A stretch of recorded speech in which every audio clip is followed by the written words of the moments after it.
In an emotional interview for NBA TV's Players Only monthly special that aired on Tuesday, Magic Johnson and Isiah Thomas reconciled nearly 3 decades after a feud claimed their friendship.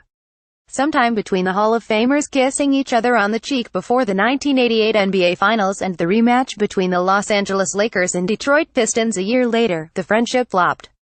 Now, during a lengthy conversation about their rapport and rivalry on national TV, Magic apologized. "This has been a tremendous day.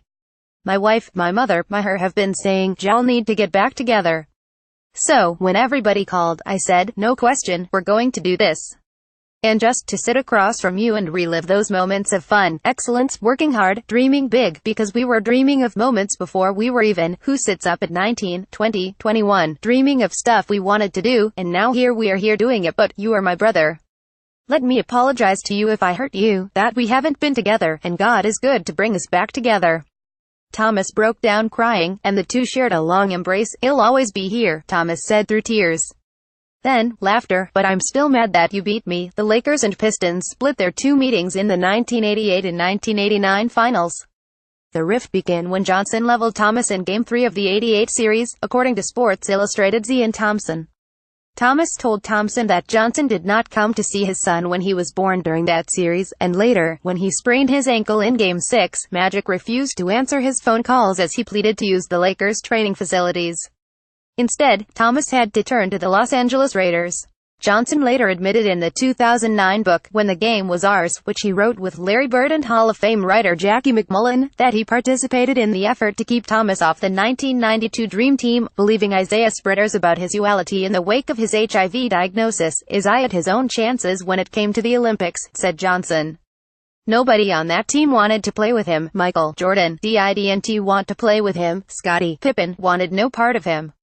Bird wasn't pushing for him. Karl Malone didn't want him.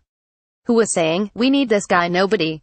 Thomas denied those allegations in an interview with Sports Illustrated shortly after excerpts of the book became public, citing his own effort as president of the Player Association to allow Magic to participate in the 1992 All-Star Game, when he hugged and kissed Johnson as a show of acceptance. "I'm glad that he's finally had the nerve and the courage to stand up and say it was him, as opposed to letting Michael Jordan take the blame for it all these years," Thomas responded during one of several interviews he gave to C.com on Wednesday.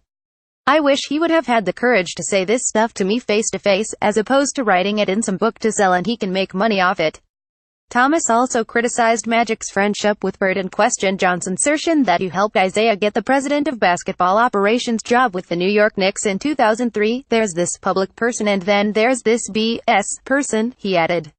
"There's Irvin and then there's Magic." Johnson and Thomas had countless encounters in the decades since their friendship dissolved, but the two reportedly never confronted these issues. They seemed to put it all behind them on Tuesday. Ben Rohrbach is a contributor for Yahoo Sports. Have a tip? Email him at rohrbach_ben@yahoo.com or follow him on Twitter. Follow at Rohrbach.